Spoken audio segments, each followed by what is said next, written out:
welcome to the MyWhoosh Sunday Race Club. With 4 race starts, we're going to start with our Category 4 riders, then 3, 2 and 1.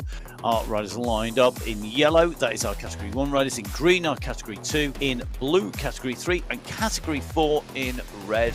This is really interesting. This is an attack from a team, a 4-man team, in the first 8 kilometres of a 45-kilometre race. The 2 riders off the front, they are wanting to pull this out. Now, Vujassin and Fawcett are on the group behind, but as X100 and Mare go under the polka dot banner, it's 13 seconds to the chase group behind. So Gallo goes through, he's pushing around the corner, that is the finish banner. Gallo is going to take it in the Category 4 race. He sees that banner, he continues to push. Nuki is the Category 3 winner today. He's your winner on the MyWhoosh Sunday Race Club. Luke Allport is clear at the moment, he's got to get through that banner though. Can they make it with the pace that is coming from behind? So Allport is going to take the win today in Category 4. The 2 riders rode away from the rest of the Category 3 race field, but Ratto put in that final dig. Ratto is your winner today. Julian David Munoz-Jurado, he's going to be your race winner here in Category 3. He comes up to the line. He left them all in his way. He's your winner in the monthly finals on the MyWhoosh Sunday Race Club.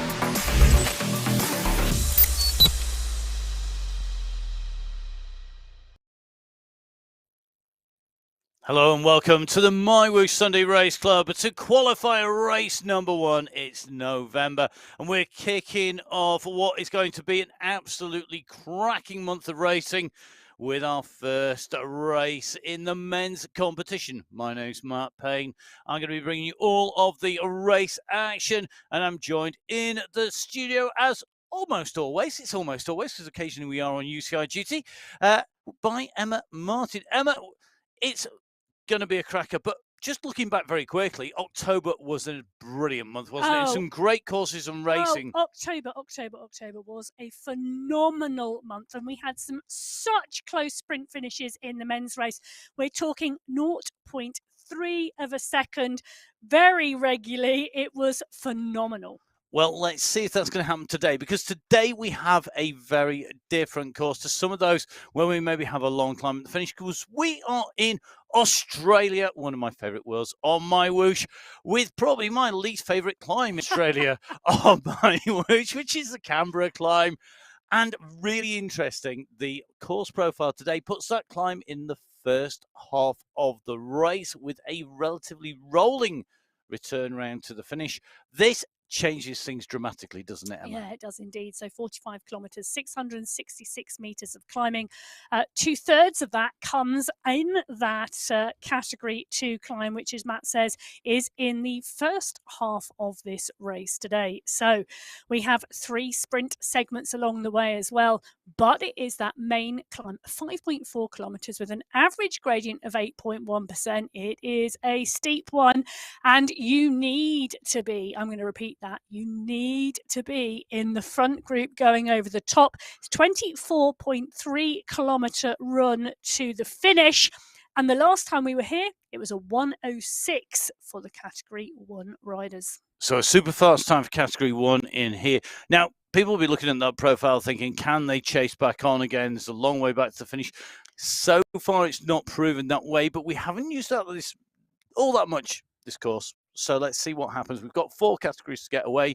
We have 5 minutes between categories 1 and 2 and 3 and 4, and 10 minutes between categories 2 and 3 out on the race. We're going to start with Category 4 as always, and this is going to be a really interesting race start. We've got the Bauhaus Sport Club, the Tour de Force, the Anzacs, and the Spinergy teams all putting their right on the community rides as well. Strong riders, but a massive race field today. Oh yeah, 44 riders on the start sheets today. Warren is here, Montoya, Finati, Allport, Zanaska, Abello, Dadson, Pino. I could keep going. Nogueira is here as well, and the seconds are counting down to start. So we're in with Pino as the seconds count down. 4th last time out for Pino in that monthly final. He's well and truly inside that pack of red jerseys as they swing out and cross the boardwalk outside of the start pen. November is up and running. It's up and running, and this is a brutal start. We turn left out of the pens. We now have a little bit of a dip down to pick up a little bit of speed. Robert Cronje is kicking away and was already getting excited, but we know what's coming up. We have this right-hand turn. Now, this climb is painful. I speak from experience. 7% this little kicker goes to, and it's bang straight out the start pen. So you get to about 500 meters of racing. 7% climb. It really stretches out the start, and it is about intention in this race. It is, and those with the intention up at the front now. As you hit this climb, this is a very quick climb. It is a very, very fast climb. It is almost in sprint territory. Think kilo effort, think a couple of minutes at the most. You're talking about flat out power. You're talking about being able to climb and then recover very quickly afterwards, but the gaps will open. Look at the long line of riders. You can see them on your screen. We've got 1 or 2 riders also distanced as they come up here. This is key. Go hard or go home. Well, Mark Dadson, Adriano Zanaska 1-2 on this climb at the moment. They were 2 and 3 in the monthly final last week on the Jebel Yace. This is a very, very different course, but these two absolutely adamant they want to be at the pointy end. They want to be right in the mix. Here we go on the top. Langer going over the top in at the front, but drifts now down into the group. He's got to pick that pace up. What you don't want to do is go hard on the front and then ease up, particularly as you go over the top. Watch the speed increase now. It's going to go right up. It's gone up that climb, and we were going up that climb at over 25, 26 mile an hour, 45k an hour, quite comfortably going up there at times. This group now heading for the 60 kilometers an hour marks on that fast descent. It is split more riders off the back. This is about not losing the race in the first few kilometers. You could literally not be in the contention after 1.5k here because of that climb, because now that group has the advantage. It has the draft advantage. It has the pace advantage. You can shelter, you can take your turn on the front, and if you're not in this group, you're going to be in trouble. Well, 44 riders we said on the start sheets today, and I think we've lost 2 or 3 on that climb. You know, you mentioned earlier, Matt, that this outer loop course we haven't used a lot, but we have used it enough now for riders to really know the key trigger points on this course. I think, and that trigger points that you're talking about, Emma, that for me is one of them. And I think it's seared in everybody's memory because of how painful your legs are when you come that section, because you go hard up there and then you find as you kick it into that, all of a sudden, you're straight from the gun. So you've got that start effort followed by that repeat effort up the climb.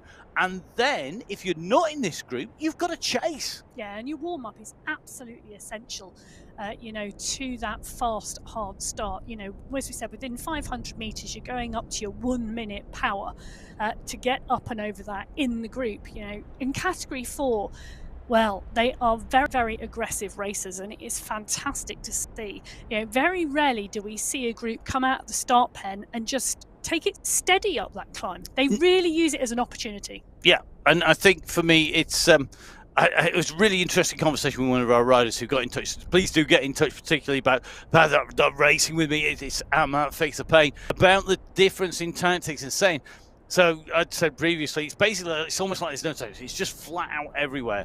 And actually, he was saying, well, it is a tactic. That is a tactic in its own right, and I quite agree with that point. But for me, you've got to be careful with that energy as well, because you're going to run out. No matter what category you're in, you can run out of energy. And when that happens, when you do blow, oh my goodness, you blow. One man who's not likely to is Mark Dadson. He's leading category 4 out, as we can see on the left of our screens. Coming onto the main screen, our category 3 riders. Another big race filled with the Italian Espresso team. Might be on multiple numbers of those today, it has to be said. Level racing, and we also have Osma Vaz from the WTBR squad in here, and a huge pack of riders. Yeah, it is 39 riders on the start sheets. Now, category 3, known to be one of our most competitive race fields, but The top 5 riders from last week, the monthly final, have progressed to Category 2.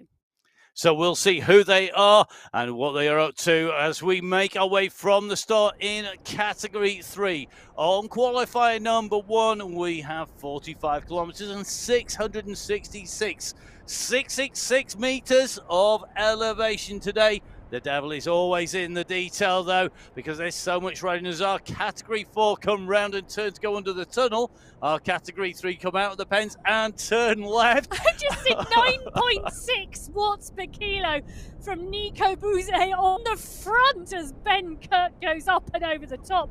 That was a phenomenal sprint out Nico. of the start pen. Well, look at this. Ben Kirk's making the most of this because he came along with him and now he's pushing on here. This means he can ride it and choose how hard he goes.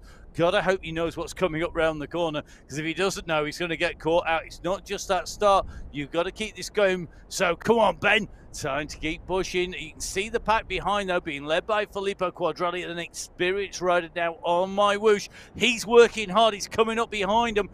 You can just see, look at this. He came through, comes up behind Ben Kirk, and Quadrelli now sits down and gets into a smooth pace as Cy Bradley goes after him. So Cy, very experienced rider, great to see Cy in action. We watched him all last month. Well, working hard on this climb. Well, I think they're watching for the split. They've seen a couple of riders come off the back of the Category 4 race, and they're looking at 39 riders on the stops and thinking, we don't want to take 39 riders into that climb. We need to shed riders early in this race, because at the 15-kilometre mark, that's when we hit the Category 2 climb. I don't think I want to take none. I think I just want to take me, and I want about a 10-minute advantage going into the climb.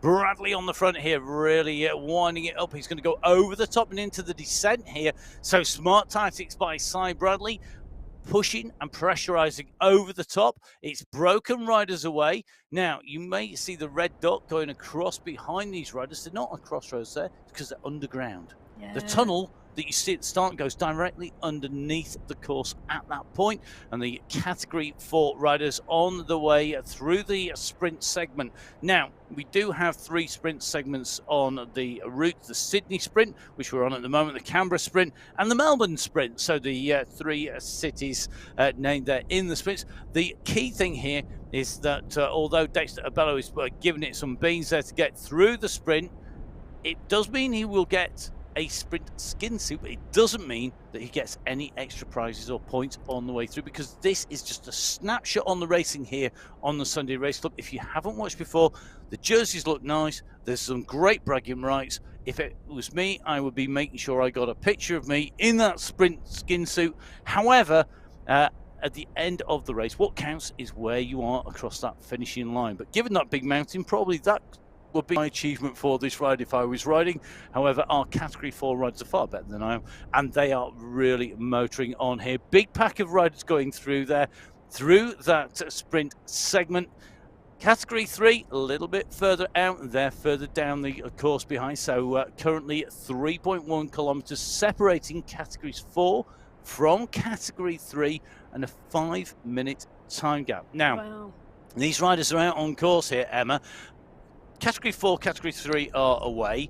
All our riders, of course, fighting for prize. And we were talking about having 19 riders, 39 riders, 9 riders, 1 rider. Key number for me is 5. Why is the key number 5? Because at times when I was on the bike, I was quite mercenary about my riding, and therefore prize money was quite important. Has to be said.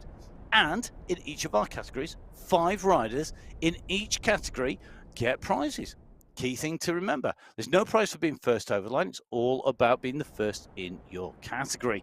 So each of our riding groups out on course, and this is what they're racing for. In Category 4, in our red jerseys, they are racing for the first prize of 2,160 AED, down to 432 AED for 5th place. 6th place? No, sorry, don't get anything. It's about being top 5. Now, our riders race for a number of reasons, we know that. But, of course, it's always nice to have a financial reward at the end of that, and making the racing sustainable, looking after people's costs, one great way of doing that. As you can see, individual classification, because we're in our qualifiers.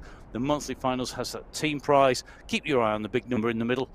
it gets quite scary and eye-watering, the amount of money you can win as we move through the categories, because as we move from Category 4 to Category 3, the racing standard moves up and the prize money moves up as well.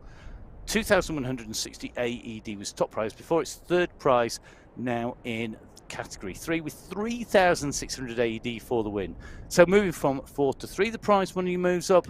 When we move from 3 to 2, guess what? The prize money goes up again. So next time round, as you look on your screens, you can see that the prizes out at the far side of the screen. 6,000 AED for the win, 1,200 for fifth, and of course, as we indicated earlier on, so you hinted, the team classification at the end of the month up to 30,000 AED. But if you think that's big, Category 2 to Category 1 is a big old jump, because we move up in our qualifying racing and our team competition. Qualifying races move up to 10,000 AED for first, 8,000 for second, 6,000 for third, 4,000 for fourth, and 2,000 AED for fifth. And when we get to the end of the month, if you're in that winning team in Category 1, 50,000, yep, 50,000 AED. And of course, you have the individual classification with that 10,000 AED as well. Now, we have riders from around the globe taking part. And because of that, as always, as you would find at any dodgy airport, no matter where you are, if you turn up without your cash, you might have in your pocket 10,000 AED. Lucky you if you have. I would, feel free to chuck a couple my direction. However, buy me a coffee or something like that.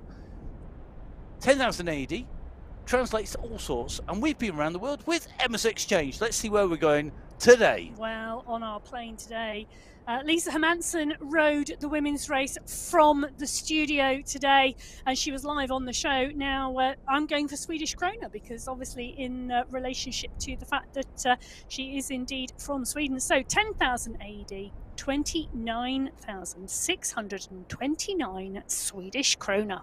So if you didn't see, we did have Lisa on the show in the women's show. Please do go watch it back. You can pick it up on the Twitch TV. It's MyWhoosh Live on Twitch TV, or of course on the YouTube channel now. So when the racing finishes, if you want some more, get an insight, because we did have Lisa in the studio, and she will be dealing in both currencies because she has gone across. So the 10,000 AED translating to just shy of, I think, 30,000 Swedish krona. That means that, of course, both are relevant for Lisa, and it was great to see her on the show. So please do have a watch back, subscribe, hit that subscribe button, get notified when we go live with MyWhoosh Sunday Race Club with all of the preview videos with some great insights into the teams. Don't forget, of course, the UAE Emirates and the UAE ADQ squads are both supported by MyWhoosh and are key to them. So please, guys, do jump on board and subscribe. And whilst you're online, don't forget to give a follow to MyWhoosh on Instagram, on Facebook, and my_whoosh on X, which for us old folk is Twitter. Well, and also, if you want to come and join the Sunday Race Club, you've still got time for November. So you need 2 verified qualification rides to qualify for the monthly final, where you can put yourself in a team and race there. We've got 3 qualification rounds in November. This is the first one. So if you do want to join us, head over to the MyWhoosh website, take a look around. If you haven't already downloaded the app, you can do from there. Get on, ride, hit the events page and click on the Sunday Race Club. All the information you need is there to join us next week. The technical guide, the rule set, the how to enter. Click on there, come and join us, get in with the fun. Indeed, and do you know what? If you think, well, do you know what, I'm not going to be competitive, I don't know whether I'm going to... What you need to do is get yourself on with your mates.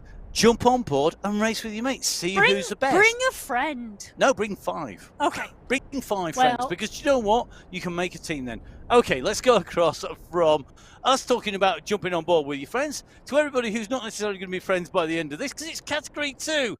They're going to be competitive. They are going to be up and racing. We have some amazing teams in Category 2. We have the Beast Mode powered by Rose, the Hitmen, and of course, the amazing team is the UAE Falcons. Zaid Hamdan, Ahmed Al Tanaji, and Hassan Al Ramethri in the UAE Falcons. Good to see the Wattage Warlocks have got their rider back, Jakob off kill in here. But Who will it be? Who takes away victory, and who is going to be getting their team tactics practiced even at this early stage in Qualifier 1? So here we go. Qualifier 1, Category 2, away we go. The riders move out from the pens. It's a left-right chicane onto the long stretch of boardwalk, but they will know what's coming up if they haven't seen it before. They're soon going to find out. A left-hand turn into the descent, and then on to that first killer climb. The first point, the first of those trigger points, as Emma was saying, that could decide your race. Well, Category 2, 41 riders on the start sheets today. And last week in the monthly final, the two teams, the Wattage Wizards, took it from the Hitmen by 9.9 seconds, sorry. Now, when you bear in mind, it's the top 3 riders in the teams whose times in the 45-kilometre race are added together to give the total combined team time. So, second team, 9.9 seconds behind the first team. It was absolutely as close as anything. Just 3 seconds separated the first 3 riders in Category 2 on the Yebble Yace last week. This is a competitive race field. And also, today, we have the riders, the top riders from Category 3 coming up into this race category. Okay, so we're on to the climb. Which names? Very quickly, Emma, who are those riders who've moved up? Oh, so Bert Kayan, Khan Kayan has moved up, Geraldo has moved up, and so has Ariev. Okay, fantastic. So let's see who is going to take it on the front. Just watching Cam Winfield, a man who's made himself very much at home, chasing Mendakiewicz. So Mendakiewicz at the moment on the front here, 8 watts per kilo. He's kicking out here. This is a big effort over the top. He's looking to put the pressure on the group, which has split apart. You can see that on the left-hand side of your screen. You see one of our riders' dots disappearing off from the satellite view, another on the climb, and you can see those relative speeds. As the riders come over the top of the summit, the speed picks up, the distance increases. It's simple physics. The difficult bit is playing them to your advantage by being in that front group. So the first of our selections being made, the pressure put on by Mendakiewicz now being eased off those pedals, the group coming back together. Well, Mendakiewicz, you know, these types of courses suit him. Wollongong, the Outer Loop, Belgium. Last month he won in Wollongong and he won in Belgium. So these types of courses where it is shorter, sharper, steeper, rather than the long 13 to 15 kilometre climb at the end, these types of climbs and these types of courses suit him. My soulmate out there. Don't like long climbs, short, sprinty, hard efforts. None of this long stuff. Put a big dig in, put people in trouble, jump back in with the group. That's what you want, and try and break it up. Try and do what we've seen happening in Category 4, because the riders at the moment, if you remember that course profile, we came out from the straight, we got a little bump, and then a massive depression down, and then a rise up before we head in towards the climb. This is the rise out of the tunnel. You can see the gap that's been opened by Mark Dadson and Luke Allport, the 2 riders on the front of your screen. Behind, they are not one chasing bunch. This is groups. This is fractured already. And this is what you can achieve. We are not on the climb. You would think it's a long climb here, relatively for Australia, 5.4k. However, it is a stepped climb, which is really important because it's steeper and shallower. And it comes after this depression, which means that the group can be split apart. A brutal, brutal way of starting the race. That little kicker that we kicked off in the first 1.5 kilometres, the dip, the rise, all coming before our climb. And the climb summit, remember, is at 20.7k of 45-kilometre route. Really critical, that. So let's see how these riders approach that. We have our 4 categories. 3 have already set off. 1 is still to go. Category 1 are about to make their way off that boardwalk. You can see that we have some great teams lined up already. We've got the Belgian Waffles. We have got the UAE Clan team here today. We also have a very strong set of riders out there, people like Al Thibrino, Al Hamadi. But watch out for the Clan team. They're out with strength in depth. 5 riders on the list, including a certain Mr. Vink. Yeah, Michael Vink is back on the start line. But let's not forget, Popovic and Safrazad sprinted it out on the Jebel Yace last week. 0.06 of a second between them. Well, it's going to be quick. It is. Here we go. This is the final group to go away. It is a qualifier 1. It's category 1. Who will be number 1 when we get to the end of the 45 kilometers, the 666 meters of ascent, and all of the racing that comes between the start critical. We've seen it in the rest of our groups. Category 2. Doing the business, coming round, taking that right-hand turn, going under the tunnel. Is that category 1? Take the left-hand turn, head towards the first of our climb. Now, this is one big group, one big pack. It's a big race field, Emma, and I mean, we've got, I think it's 3 new riders in here. 2. So 2 new riders, but 40 riders on the start sheets today. We've got 2 new riders in the mix, but we've got a whole host of riders on form and some phenomenal racing. Now, let me just put it this way. The UAE clan team have dominated this category for a long time. They got beat last month in the September finals. In the September finals, it was the Italian Gelato who won the team competition from the UAE clan team. Last week, it was all mixed up again because the Belgian Waffles took the win from the Sweet Potatoes from the UAE clan team. And what we've got to remember, of course, is it's different times of the year around the world and where the teams are based and what they're riding as well. Whilst November might be the off-season for a North European or North American road pro, what you're going to find is that the riders across in the Southern Hemisphere and towards the equator, they don't have the same seasons. And if you're on a different discipline, if you're an esports specialist, well, you race all year round, and then you've got to program your braking around other things. And of course, lots of other people with lots of other commitments as well. However, we are seeing a big kick, well, at the moment, coming from Frank Thompson from the Netherlands. He's leading them up this climb with Jakob Björklund, who would take those winnings in Swedish Krona if he could, with the Belgian behind him as well. It's certainly looking very strong. In fact, German rider looks sort of like Thiem in the mix in 3rd place, because a 3rd place rider just coming across looks like Thiem is in and through. So Thiem, Thompson, Björklund behind Popovic, closing the gap down. They are over the top, out the other side. All together. We did lose one rider just coming into the base of the climb. However, this is a strong bunch now. One of the things we've talked about before is the differences between the abilities. Now, each of these groups are based on ability. It means with 4 categories running simultaneously at the same time, there is going to be somebody to race against at your ability. Now, it might be that you're not at the front of the pack in your category. It might be that you're in the middle or towards the back of that. But there's still going to be somebody that you can race, that you can actually work with on the course. And that is critical on the race route because of the draft. Now, just watching one rider go to the left-hand side, I think steering away to the left with that new steering function, just going down the gutter at the moment, trying to break clear. And they're hugging the gutter, trying to keep the draft clear of everybody else. You can see this big pack working its way behind. Now, one of the key tactics here, and what we're going to see, I think, more from category 1 than any other category, is the riders using that steering. What does it do? It's really simple. The steering is absolutely key.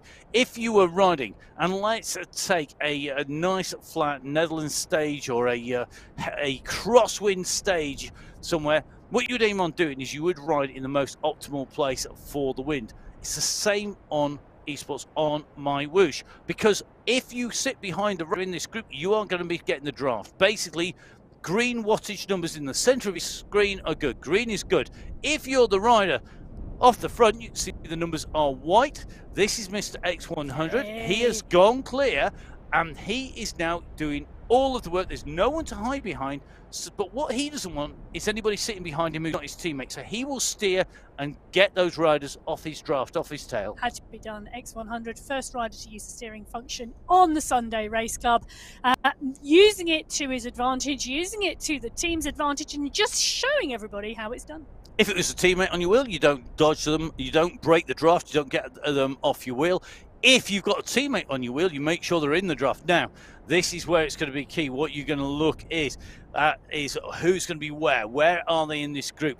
Looks like that clan team are already starting to rip it up. Mr. X100 winding it up here on the front. He's got the gap. Ross Fawcett in this group, one of our big sprinters. A course that suits Ross, I think. He's a rider who suits those explosive efforts. We saw him in the championship, kicking, taking away sprint jerseys, taking away sprint points, not riding necessarily at the front, but kicking down hard on his way through. Chris Dawson in the group. Good to see him back in here. Been watching Chris on social media.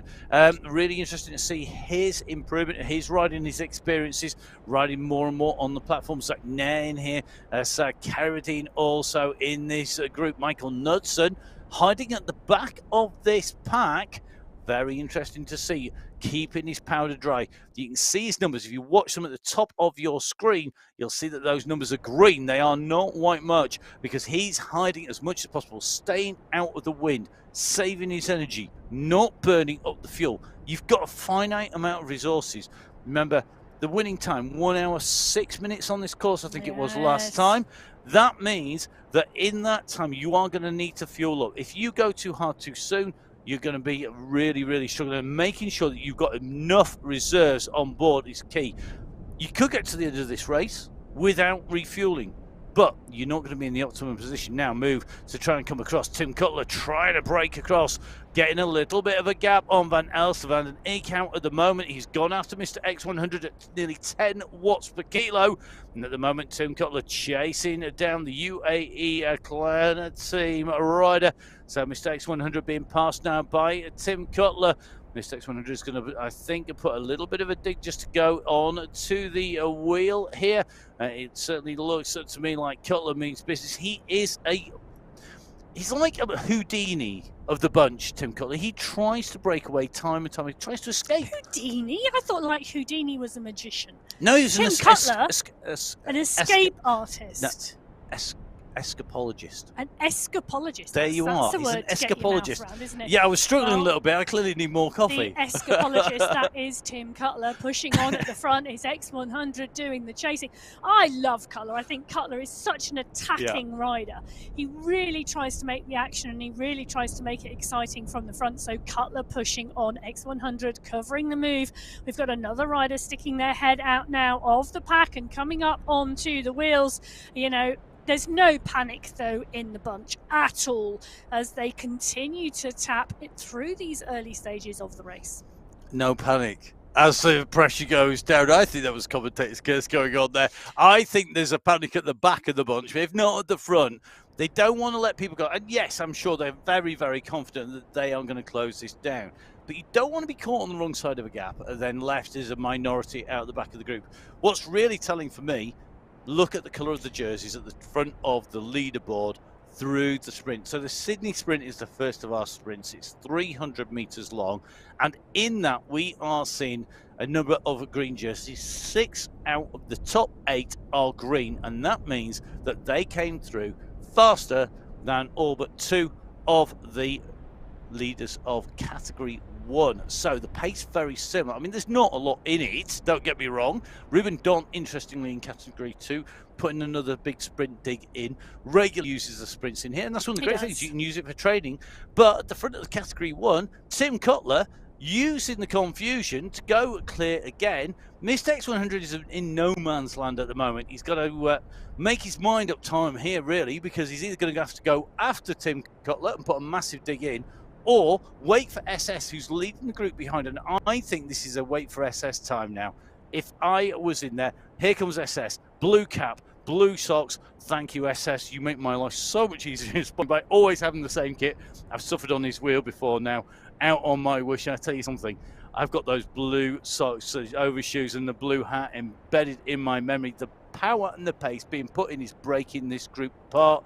And SS and Mr. X100 together, well, they're looking to bring back Tim Cutler at this stage. They know he's a dangerous man to let go clear. We're now seeing 1 or 2 riders just dropping off the back of this group because the pace at the front being set by Cutler, absolutely stretching the group out on the road. And you can see that long sweeping set of yellow jerseys as Dawson comes up now onto the back of SS. Van den Eyck is there as well. So is Talbot and Nair.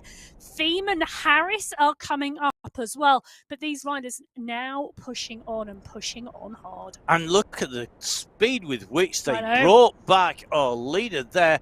That was very, very quick indeed. Tim Cutler being brought back into the fold. I'll tell you something, SS went to the front. He went, right, I'm having you, sunshine. You're mine. Boom! Got him. No messing about. Boom! Took him out. That's it. You're not going anywhere. Get in this bunch. Get sat on the wheel. What do you think you're doing going down the road? We're going to shut you down, sunshine. I think you're going to see Cutler go again. I do not think he has been shut down. This attack might have been brought back, but shutting down Cutler, never. That's a bit. You kind of did state the blinking obvious there. I know, but just have to remind you, never discount an attack from Cutler. No, ever, because he's going to go. He's going to. But this is one of the things about this course, and it's about Australia. Now, there's so many different worlds. There's so many different terrains you can ride when you are racing and riding on MyWhoosh, and the different terrains really do change how the riding is, how the racing is, and it really affects it. Now we'll go into a little bit more detail, I think, probably towards the back end of this course where it's very telling. But what is really interesting here, just looking at the left hand side of the screen, you can see that we've made our way onto the climb. You can just see the banner just going out of sight at the base of that radar view. Up at the top, those red dots are the back of Category 4 now. Just a quick reminder, if you've not been watching before, welcome, thanks for coming on board and watching the show. We have Category 3 and 4 in one world, in a parallel world, parallel universe, but not existing in the same physical space. Basically, we have Categories 1 and 2. So 1 and 2 are in one world. It's exactly the same place, same time as Categories 3 and 4, but 3 and 4 can see each other, and 1 and 2 can. But 3 and 4 can't see 1 and 2 and vice versa. So these two will see each other. And that means that when you get on the climb, you can see on the right-hand side of your screen the leaders of Category 4 up there. If they are to get caught by the riders on the left-hand side of your screen, the riders on the left, Category 3, will be able to take drafts from the riders in Category 4 and vice versa. And that is going to be really, really critical if these groups come together. But that is a big if. Well, we drop back into Category 2, and they are not on the climb yet. They've still got about 4 kilometres to go, but Simmons now with Mayer, Mendakowicz, the 3 riders pushing on the front. Dont is doing the chasing with Kirchner on the group. You can just see in the back, but these 3 riders now breaking clear, just shy of 10 seconds as they continue to push on, and they're pushing on strongly, and they've used this rise on the road to extend this gap. Now, we were talking about a gap. I noticed, Matt, when we were on the other screen, Category 4, those 2 leaders have been brought back, That's the power of the climb. I know, well, the power of the climb. The power of the climb. We're going to see the power of these Category 2 riders on the climb shortly. But Van Hay is the rider we are looking at. And do you know what? It is looking like there is a real gap starting to form. So 6 seconds for the leading 3, then Mendakowicz, and then a gap back. So Mendakowicz is trying to bridge that gap at the moment. And those riders coming out of the top. So if you look right now, top right hand side of your screen, you'll see there's a rise coming up. Mr. X100 here, Van Elst, Van den Eek out, the 3 riders that are clear. Mr. X100 with the red glasses, red peak to the cap underneath the black helmet, coming up here with 2 other riders. They're about to hit the climb out from the tunnel. Category 2 have just got over the top of the climb. This is a big ascent.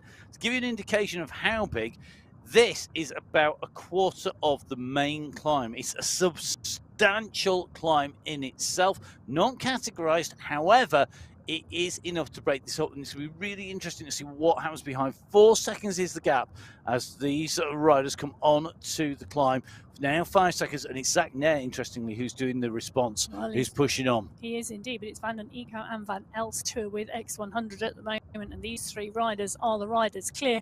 X100 continuing to push on and pushing on a nice strong pace there, around 5.6 watts per kilo at the moment. Then Eek and Van Elst still in the mix at the moment. It's 7 seconds back to the chasing group, and well, they're not moving as fast behind.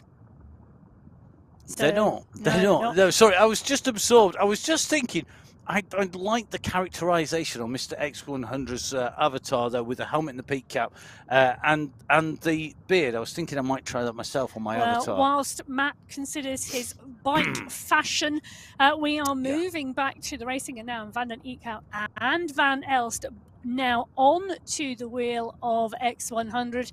These three riders side by side as they tap their way up the climb. The climb you can see now at 3.4%, and that indication given on the top right hand side of your screen. Chris Dawson now coming to the fore and leading the chase, and actually starting to put some real power down, but he's getting swallowed back into the group because the group now all moving on this climb. Yeah, they're starting to move on here, Emma. We're seeing the numbers. We're not seeing a massive bridge, though. We know these guys can sprint. I mean, we can see numbers well into double digits here in terms of watts per kilo. You know, 10s, 11, 12, 13, 15 on a final sprint. They could go up here at 9 watts per kilo. They're choosing not to. And this, I think, is one of the really, really impressive things about the riders in Category 1. It's not just about the numbers they put out. It's about their ability to choose when they use them and how wisely they use them. It's not just about the physical performance, it's about that mental game as well. And choosing, knowing yourself, knowing your abilities, knowing your strengths and weaknesses, and choosing when to use that power. You can see the rest of the UAE clan team. They're sat at the back here. They're sat in the group. They are not chasing down Mr. X100. If that group were to get a substantial lead, if they weren't happy with the mix, if that was to be a break, they would go after them. But they're not. They don't need to. Well, Van den Eekhout and Van Elst, the two riders in there as well. So when you start to look at the mix of those three out front, you don't really want to chase your teammate down, do you? Well, no chasing the boss. That's not a good thing. I would be, if I was down the road and my teammate chased after me, my teammate would not be the man that was having a great ride home in the team car, that's for sure. Well, there's team tactics going on at the moment because it's Michael Vink now pushing on to go across. He is indeed a teammate of X100. Vujasin, look at Vujasin jump up the power to cover Michael Vink. He really is. You know, Lionel Vujasin has been on phenomenal form over the last 3 or 4 weeks. We've seen him run very close to that top position. In fact, we've seen him take that top position. But absolutely phenomenal form at the moment is Vujasin, and he's showing us that by marking Michael Vink. So looking like it is now all coming back together towards the top of this climb in Category 1. And that is because we saw that move there by Michael Vink. Michael Vink goes off down the road. The alarm goes off. The sound is like, ding, ding, ding, ding, ding, ding. I was thinking more like, But, you know, you make whatever noises you want on the bike. Usually it's like breathing out of your ears. Now, just keeping an eye on him. Mr. X100 is again steering his way into the gutter. Just saw him zigzagging across the road. He's gone to the left-hand side. He's got nobody being able to benefit from his draft as he pushes on at the front here. The rest of the riders are over to the side. He's making them work harder. And I think what we're going to see is as more and more of the people realise what you can do here. Can you imagine? You take your whole team to the left-hand side. We come to the finals. You take your team out. You're on the long sweeping right-hand bend, so the bunch goes down the right. What you do is you all go to steer to the left, and you all go down the left-hand gutter together. You're giving people new tactics to try. Maybe. Shh. No, it sounds good to me. Does it? Yeah, I'd be doing it. I'm not going to be doing it, obviously, because like I've got to stand in the studio. Well, I think I've said before, if anybody would like to swap with Matt and come and join me in the studio one day, and we'll put Matt on the bike, that would be absolutely wonderful. I'm sure he will back out of that and continue to put his headphones on. But as I'm not doing both, not simultaneously. That's not repeatable or broadcastable. Let's take a look. It is X100 pushing on again, and he's gone round the bend ahead of this chase group. Now they've already had to chase him down once. They're going to have to chase him back again because it is a concerted effort at the moment that he is putting in. He used steering, broke the draft, got himself cleared. Now Nelson goes after him. Big move now. Nelson 11 watts per kilo. Teammate look at Martins, go behind. Martins has to respond. So has Safazar. So has Vujasin. So has Net. Everybody has to respond. You put Knudsen down with X100. The two riders going. That wasn't turn the bunch. That was a bridge across, jump away and try and break them. And he's going to keep going. He's going to try and drag Mr. X100 with him because they are going to want to stay clear. They haven't got Martins in the draft. Martins' numbers, he's at 500 watts. He's not in the draft. His numbers are white.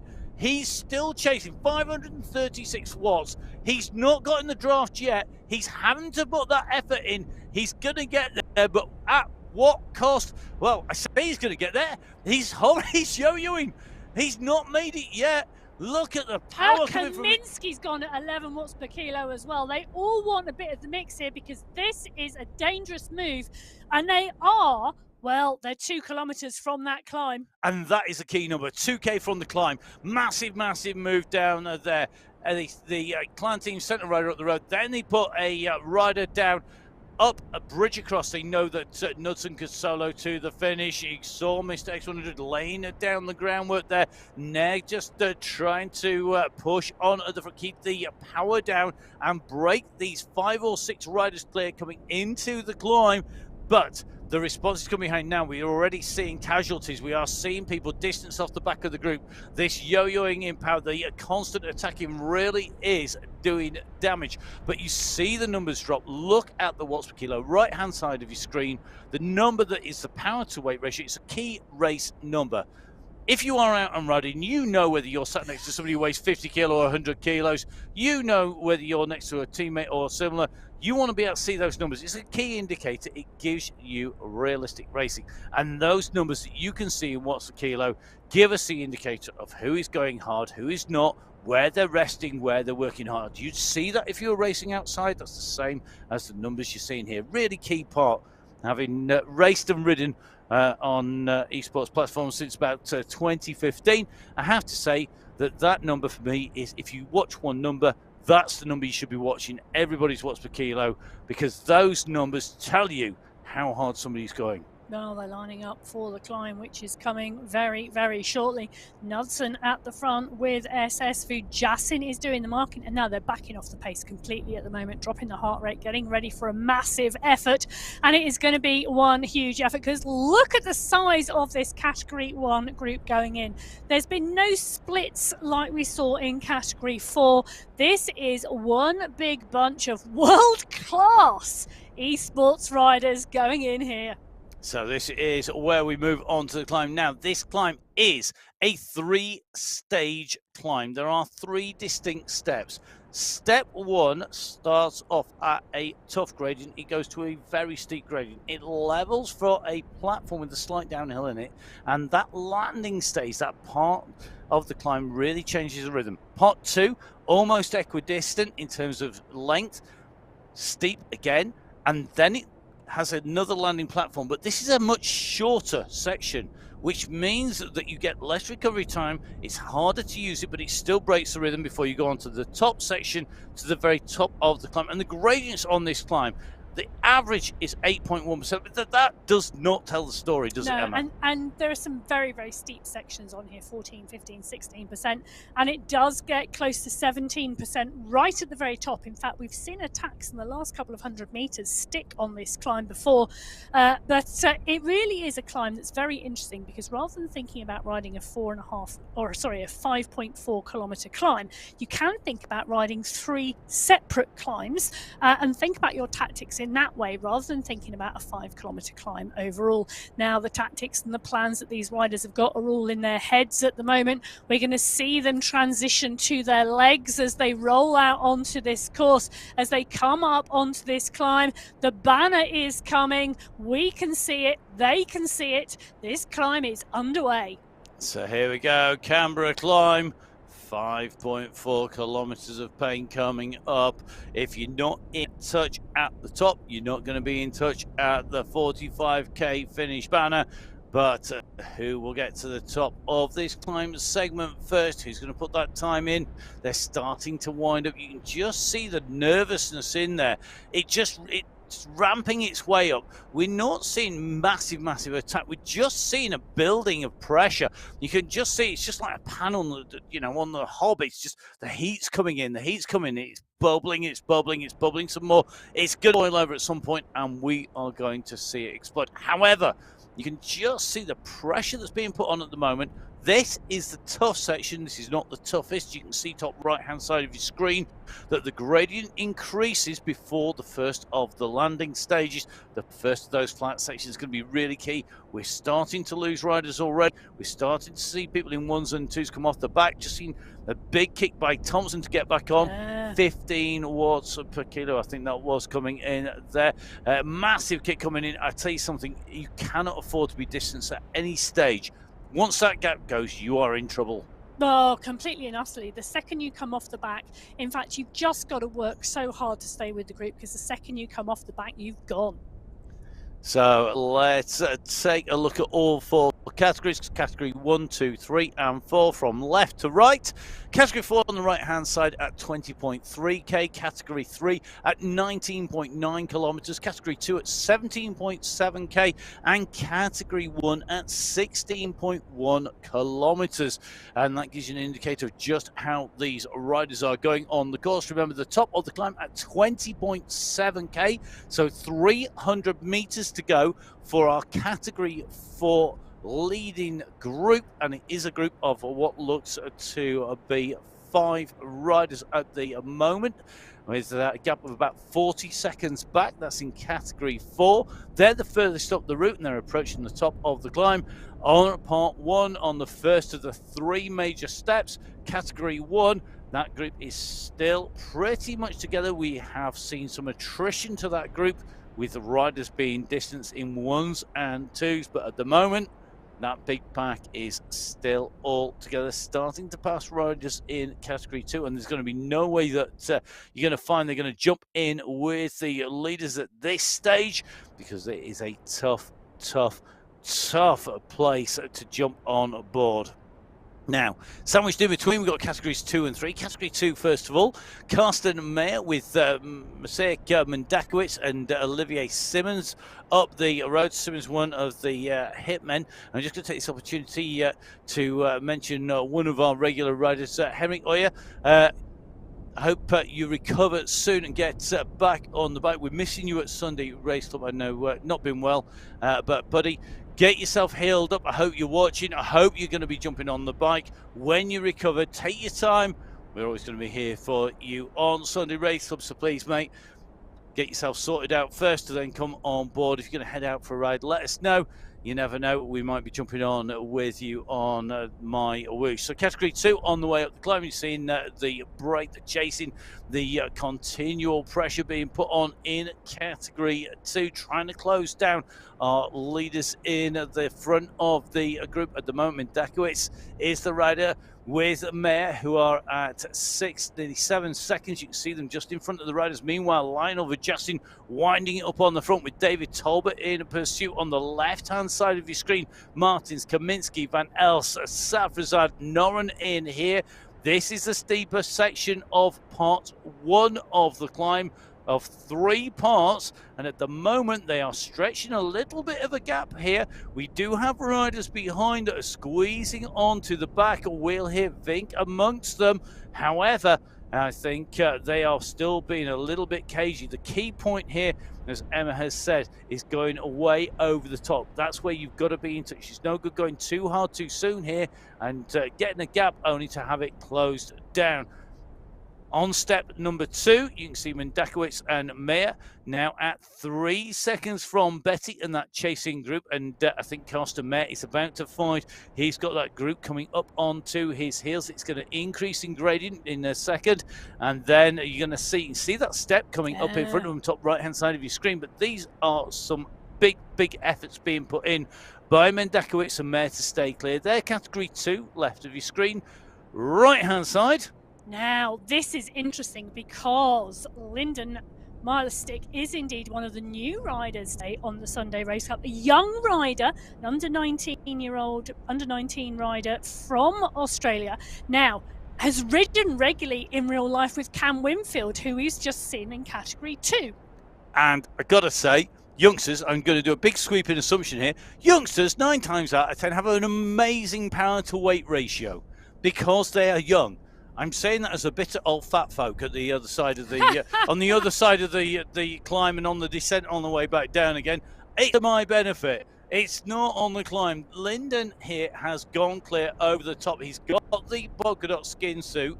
Now, if Cam Winfield, who he rides with, is anyone to go by, he's going to be competitive. You go quick by riding with people who are fast. And Linden doing a good job there. Well, let's just put it this way. Cam Winfield, who's a Category 2 rider, he was 4th in the 19 Road Race Championships. Linden here was 15th, 4 seconds back. Oh, so that's a sprint then, isn't it? 15 places, 4 seconds between them. That's got to have been a sprint finish. Well, let's see what Linden can do. He's leading out Category 3. Behind him, he's got Quadrelli at 3 seconds. And then the main chasing group with Castano, Giuliano, Velez, Kalanga, and Coor at about 13 seconds down. Behind a mix of Category 3 and 4 going to be chasing him. It's a long way to go to the finish. And I think I would want some help, but he's going to have made some serious painful legs out there as he's on that descent. The left-hand side is your Category 3 leader, right-hand side. These are the leaders of Category 4. So now on their way down, they are approaching the final part of the descent. Another steep drop. And this means that they're going to be keeping that pace 60 kilometers an hour plus at the moment on the way down. They're on the way down the other side of the mountain. These are on the way up. Oh, yeah, they're on the way up, and they're on part 2 of the 3 steps now. So we've done that transitional landing phase. It is still a huge group. And I'll tell you something, it's got to go. Look at the stretch. It's like a piece of Play-Doh that you've just rolled and stretched. Oh, you 1970s child, you. Oh, my goodness, Play-Doh. It smelled terrible as well. Other plasticine-type products are available. Yeah, Charles Toy. I tell you something, they're not playing about here on this climb. This is going to be tough stuff. And it's Vujassin on the front, you know, absolutely that's pain just being put out. Look at that. Vujassin, Talbot, Noren, Knudsen, Martin, Safrazad, Kaminsky and Popovic. They are the masters of the climb at the moment, tapping out the rhythm and the pace as Knudsen moves past Vujassin and picks it up. Half of the climb complete. They're on to the second half. They're on part 2 of 3. They're coming up towards the top of it. Vujassin, who has not only got the green skin suit of the sprint jersey, but he's also the rider who we know is on form. He has come close in his hometown, his home countries of Belgium. He's been a winner before. Is he going to be the winner again? We know he's got a great kick on him. He's taking clear a select group at the front. And if you're going to go up the road with people, you want strong riders, and he's forcing that selection. They are like dot to dot behind him. If you talk about 1970s kids' toys, well, you always used to colour in and draw pictures going from dot 1 to dot 2 to dot 3, drawing the line to make a picture. This picture, I think, is going to be a winning picture for this front group because they are doing lots of damage behind. There is going to be some absolutely screaming legs, and you push those riders behind into the red zone, you can smash a big gap on that top step. They're coming up to it. Before that, we've got this landing. So this is where you're going to see how the legs are. Good riders will push over the top. They will go through the flat section and accelerate into the next part of the climb.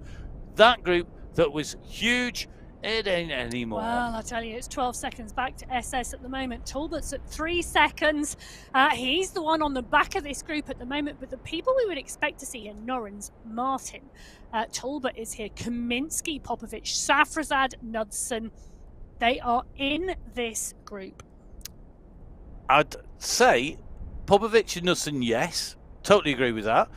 Interestingly, Michael Vink, he's a lot further down. Yeah, but like you said earlier on, Matt, you do not know what Vink has been doing. These people have been riding and racing all season. For some, this is the off-season. For some, this is the main season. It is a real mix because we've got people from all over the world, all sorts of disciplines, all sorts of backgrounds, all sorts of race programs, all sorts of working life. And got to remember, I mean, Michael Vink has been out racing on the Grand Tours, the traditional North European road season. This is traditionally the down season for the road pros in the World Tour. As you come across the flat section here, let's see what he can do. Can he start to work his way up? You can see Mr. X100 and SS with him. So you've got 3 from the UAE clan team in this group. They've got Zach Nair for company in here. That is a really strong group. Vink, Nair, X100 and SS. That is a select group of 4. And do you know what they're doing?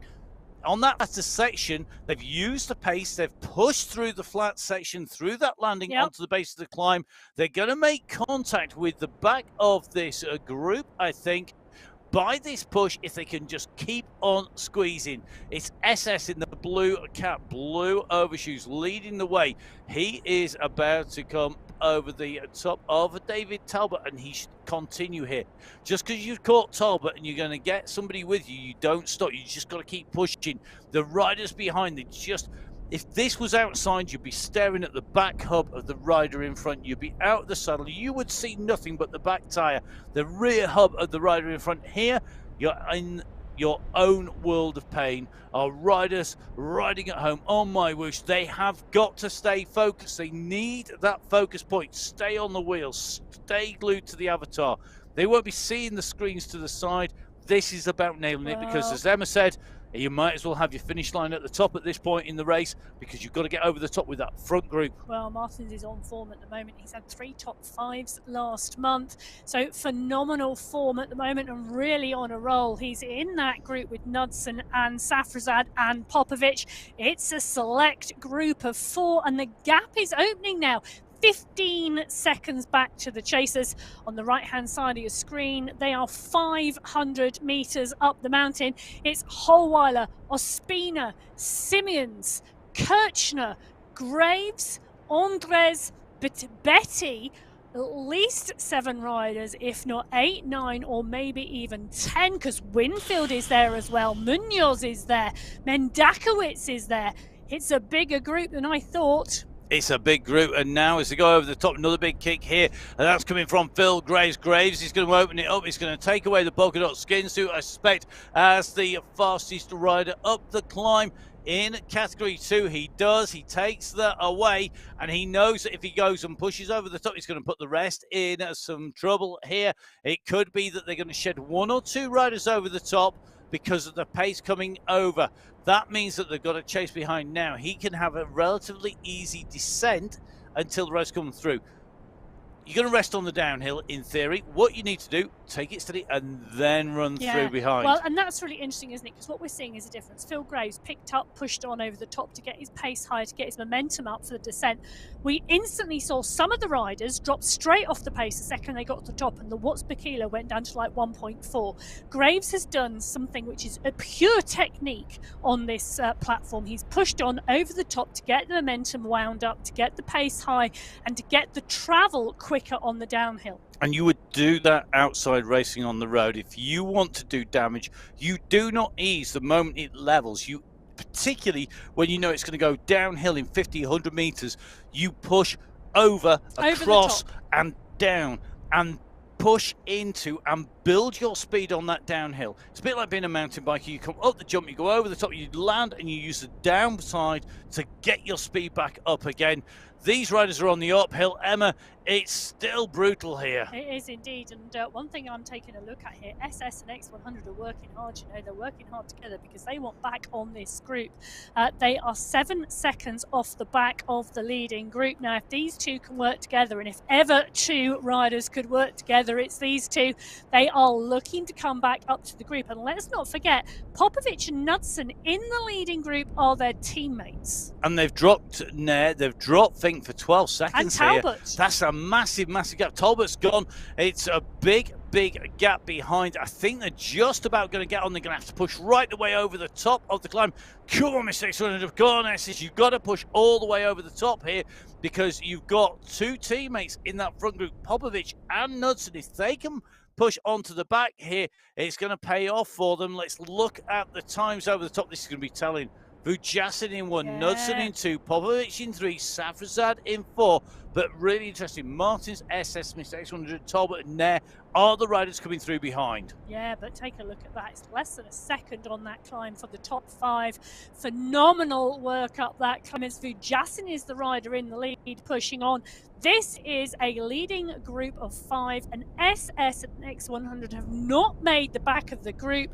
There is, I'm looking, 6 seconds back to SS. 9 seconds back to X100.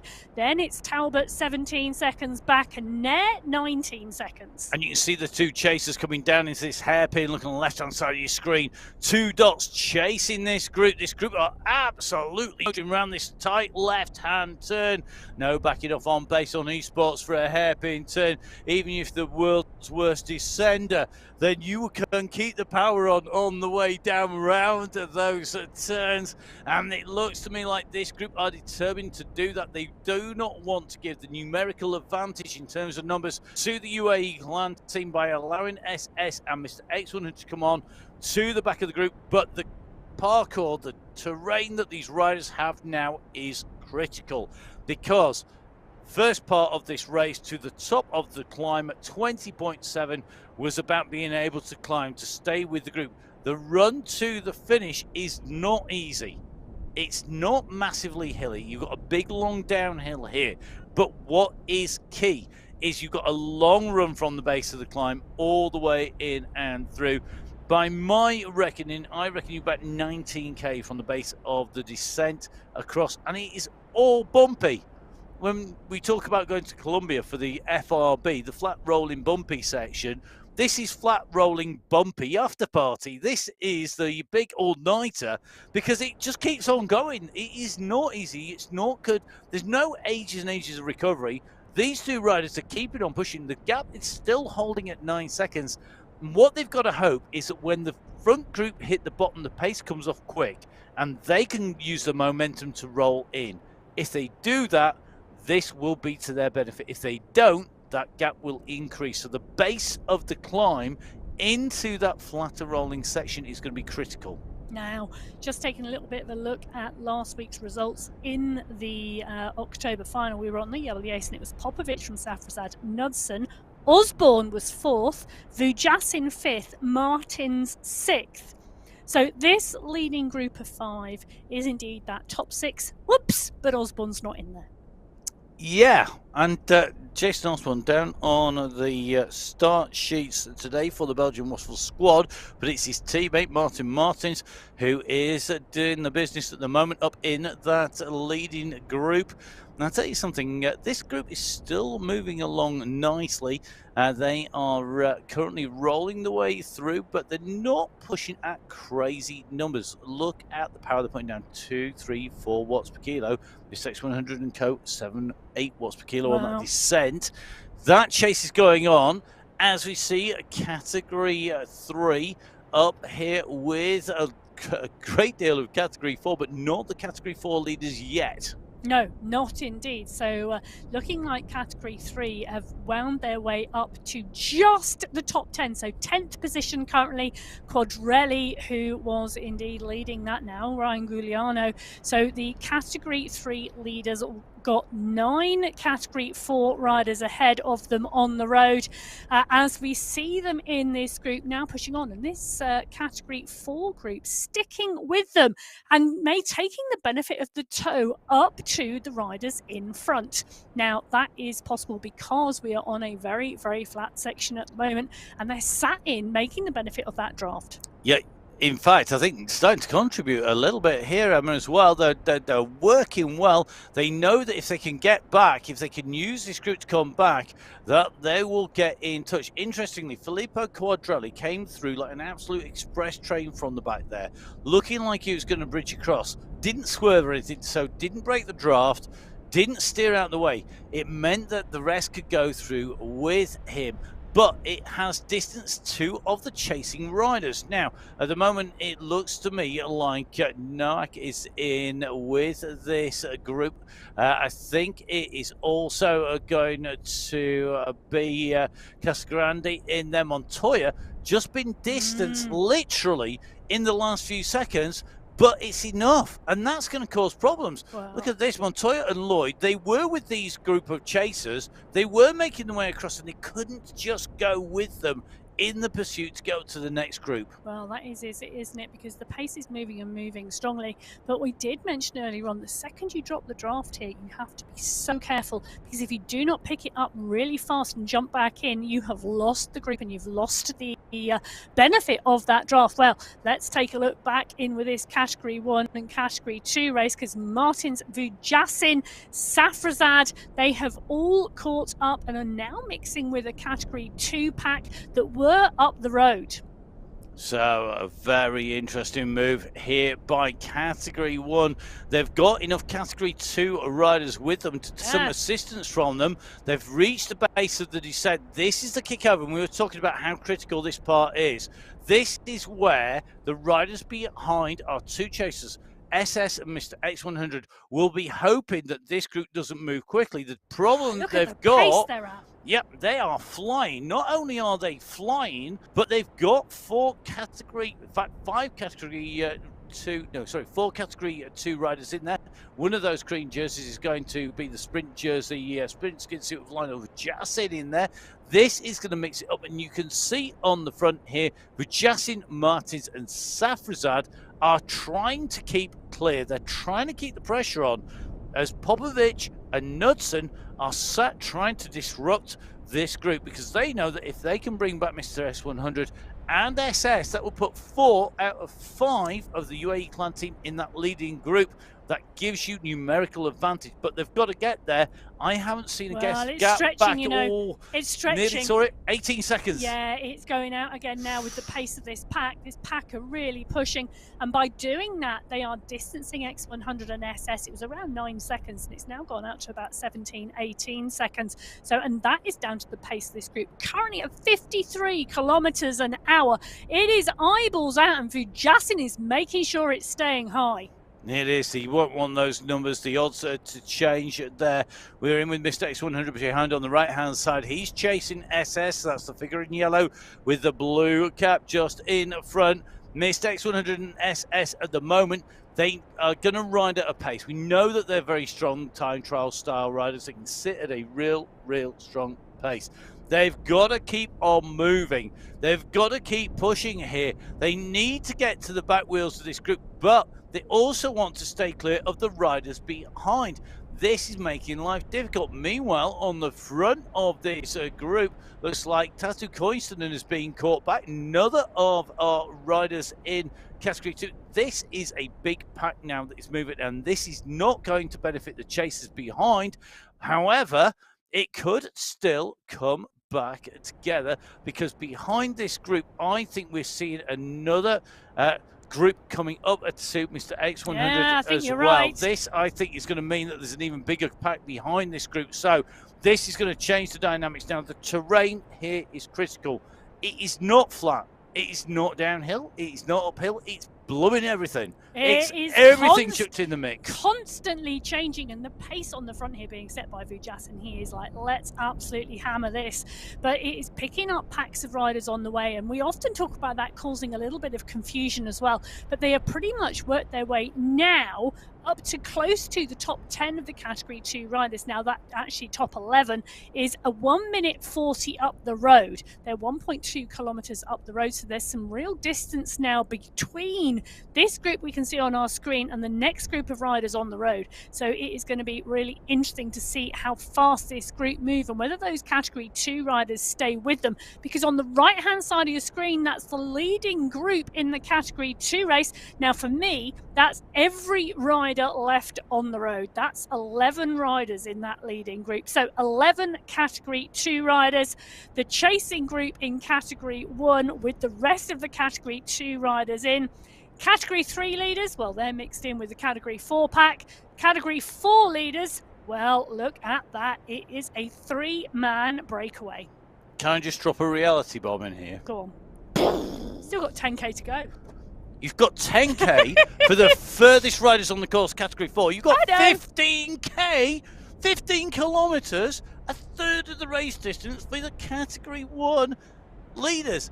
That is humongous. Anything could still happen, because if you have been on your limit, you push too hard, you don't fuel up. And remember, it's so difficult to fuel up on the ascent. And if the pressure was on the descent as it was for a lot of the riders as well, you're going to go pop. Well, and if you go pop, you're going to lose minutes, hours, days. Just remember, Category 4 riders were our first riders to start. They have been racing for 1 hour and 8 minutes. So Abello, Dadson and Allports, the 3 riders clear. The chasing rider behind them 25 seconds back. Category 1, they were our last riders to start. 53 minutes of racing under their wheels.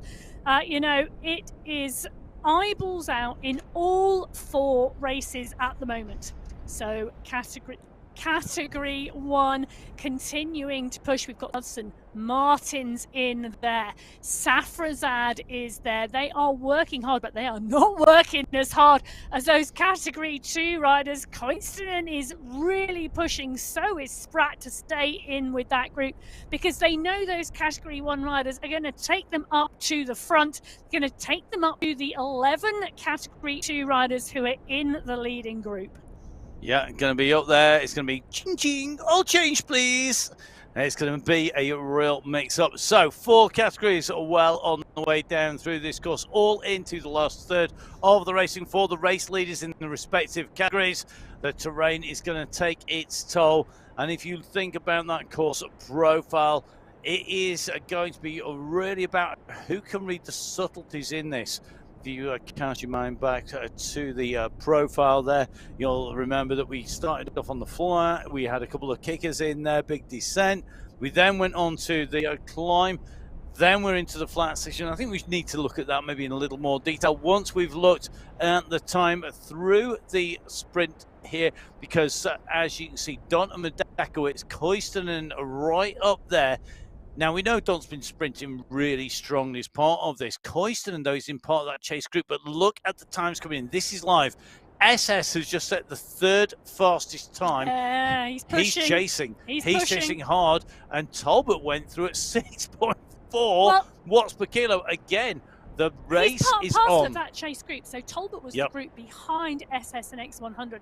So if the catch had been made, Talbot has made that catch, and he is driving and driving hard. In fact, they're all driving and driving hard. And if I was in that very front group of category 2 racers, now would be the time to move, because the group behind, they are on a roll.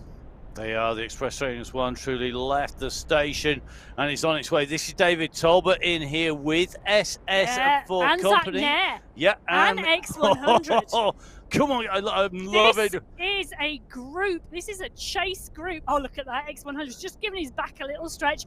But this is a chase group like no other. This is a phenomenal chase group. SS, Talbot, Nair and X100.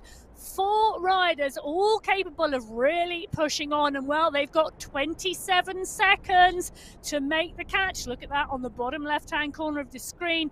They can see they are about to round the corner, and the group ahead are just moving through, just out of sight.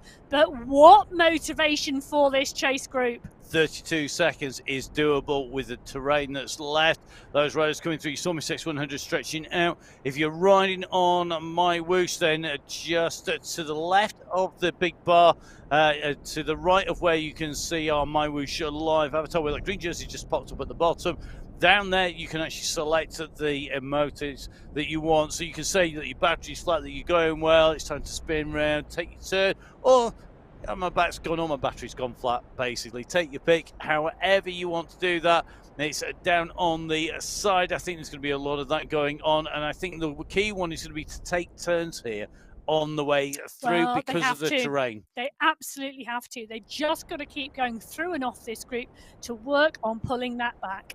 So let's take a look at what is in front of our riders. Now, remember, we started on the flat, we had the big depression, we had the climb, we went into the major climb. You can see it in red just to the left of the screen there. And that basically is the first half of the time on the race route. You drop down. Now we've come through the Canberra sprint section. That's the 30.7 to 31 kilometre mark. And if you look at what we've now got a very bumpy section, a very long gradual straight downhill to the Melbourne sprint, but then we've got kicker, raise, dip, raise, dip. It is bumpy. with a section in the middle which is very fast. Key here is to bring a group into that long, fast section into the Melbourne Sprint, but you've got to take your group through that bumpy section first. If you were in this, Emma, would you try and go, at what point would you try and go solo from if you were going to go solo? Me, it's the very last bump on the course, but I know that's not always the case. No, you see, I'd want to go before then and time trial into the finish because I wouldn't want to risk a sprint. That says a lot about your sprinting abilities or your perceived estimation, which is quite entertaining because you actually can sprint. Well, if we've done 6 sprints and the final sprint is number 7 and I'm still in there, then I'm happy. But I really don't want the first sprint of the day to be in contention. Well, really interesting now. The makeup is happening because I tell you who has gone long. Michael Knudsen has gone for it. He's gone hard. He's gone long. Can he take it home? Behind Vujasin Martins are the 2 riders who are going to respond to that. Popovic will sit on the wheels as long as he can. He will not want to contribute to this, but Michael Knudsen is trying to do it. He's trying to go clear. The phrase coined in the Australian Wollongong circuit of going and breaking clear on what is seemingly an innocuous section, of course, but does so much damage. He's pushing. Look at the power behind 9 watts per kilo coming from Vujasin in that polka dot skin suit. He's going to try and close down on Knudsen. Knudsen has gone, but I tell you who they've got in there, momentum master himself, Pablo Popovic. Well, he's surfing those wheels. He is indeed, and Knudsen we know is strong and can be strong for a long time. Vujasin's got a phenomenal kick on him, so has Martins. Popovic, well, we've seen him kick seriously hard, and the gap now only 2 seconds, but the pace come off a little bit behind because that initial dig, well, the legs are tired, and they've still got 10k to go, you know. They have, and I think one of the things is when somebody jumps, you try and answer it. And if you can't answer it straight away, you know that you're in for a little bit of a longer haul. You'll just ease off and then settle into a pace and try and pull them back. And you'll look at the terrain ahead. Now, the key point is if the leader hits a slight climb, which is what's happened to Knudsen here, his pace comes off. He comes physically closer back to the riders travelling into the climb. If you can use that moment to go across, which is what Saeed Safrazad has just done, you carry your momentum in and on, you can then use that to close the gap down. Now, Knudsen is responding and gone over the top. Knudsen knew they were coming. He thought he might get caught. And what he's trying to do, I think, is elicit but look at out. Popovic. Popovic just kicked at 10 watts per kilo. That's what he wants. Popovic is absolutely moving on now. He hadn't made the juncture. He was part of the back group, but actually that big kick now is going to bring Popovic back. It's going to bring Vujasin back. Martin's now realising he's got a kick to get in, or he's the one not at the party. So Martin's now kicking and bringing himself back into the fold. And this is key, isn't it? This is what the 2 riders from the Clam team are wanting. They're wanting to separate some of these riders out. They want to break one off. And it would only have taken, if Martins hadn't been such a smart rider, if it had been just not alert at that moment, just taking a bottle, taking a drink, food, not quite on it there, or just right on his limit, he could have been distanced. And then he would have been in trouble. But of course, by putting in the effort, Knudsen and Popovic, who are going again, they are. It could, look at this, a massive kick just gone off the front here. And then Saeed Safrazad is the rider who's gone. He has gone off the front, and look at this, he kicked to go away. He's just eased back a little bit here.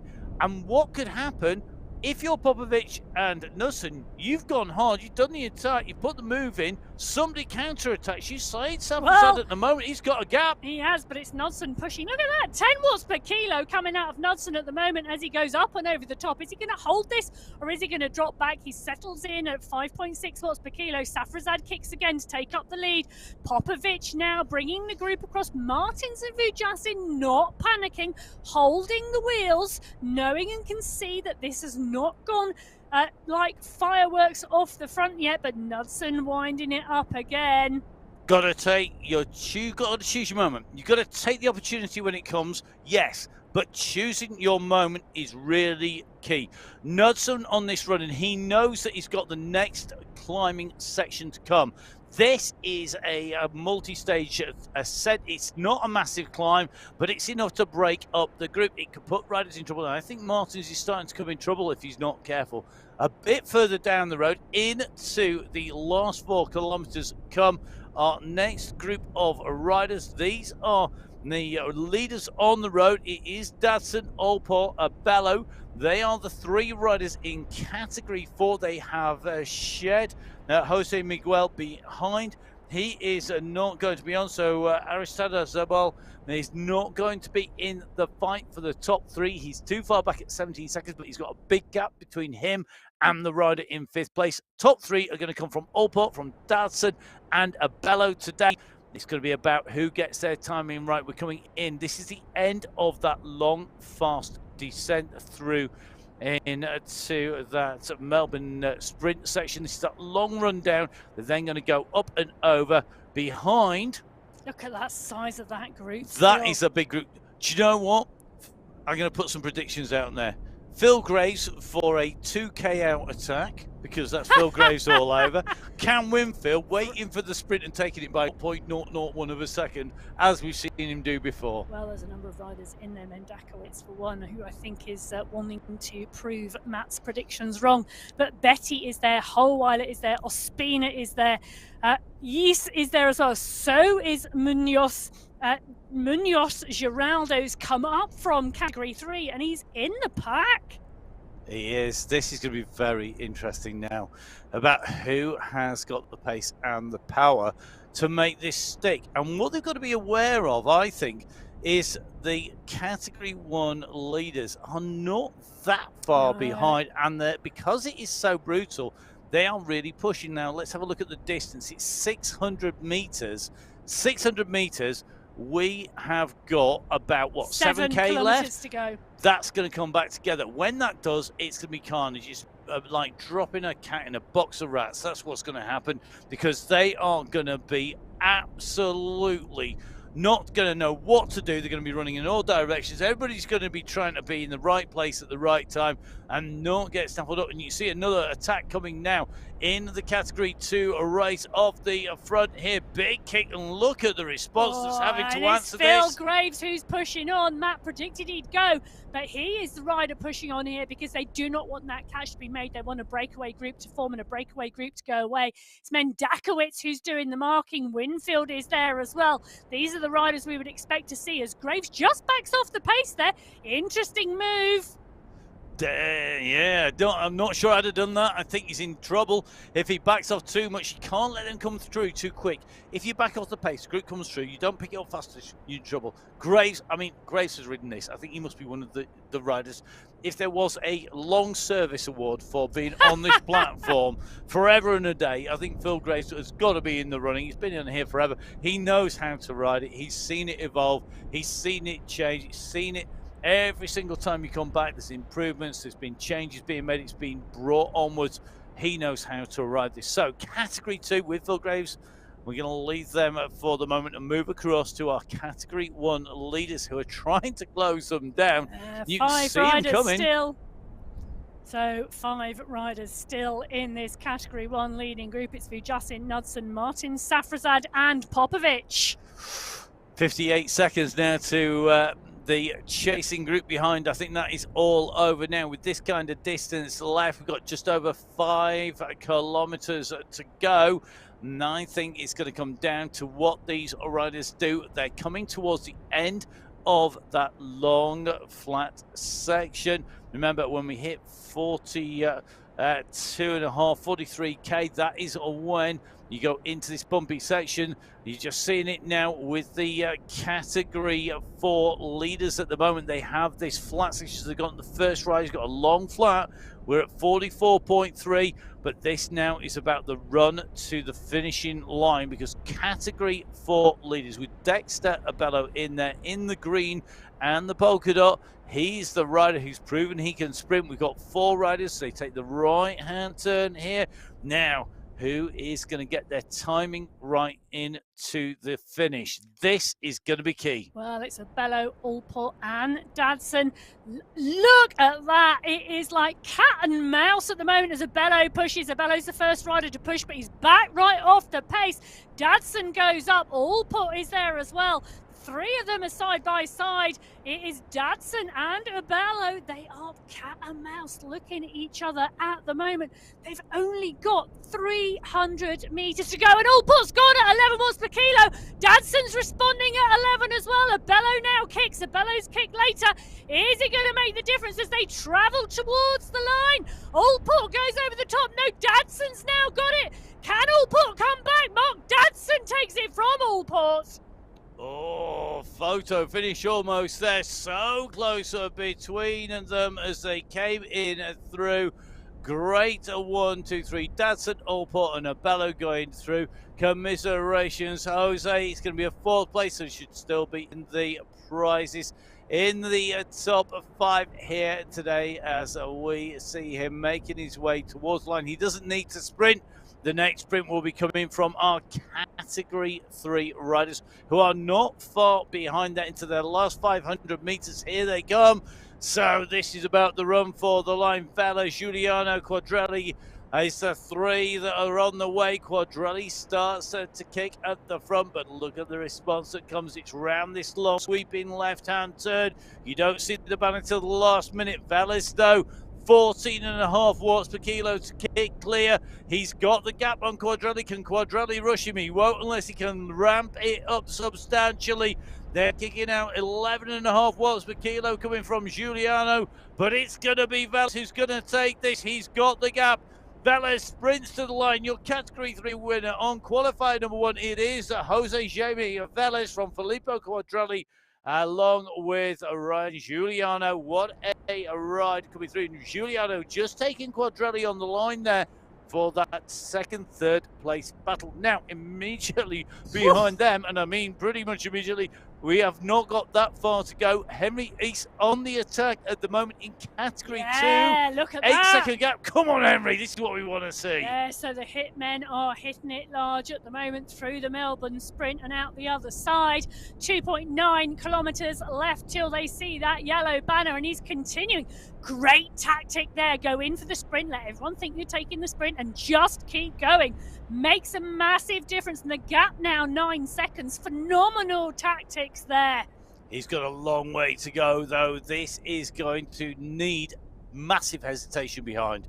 It needs the whole group basically to set up and think somebody else would do the chasing. We'll come back to them because at the moment, right behind them, we have got our Category 1 leaders, Knudsen, Martins, Vajasin, Safrazad in here, Popovic in here as well. We have our 5 riders. So Vajasin in the white skin suit with the polka dots on there.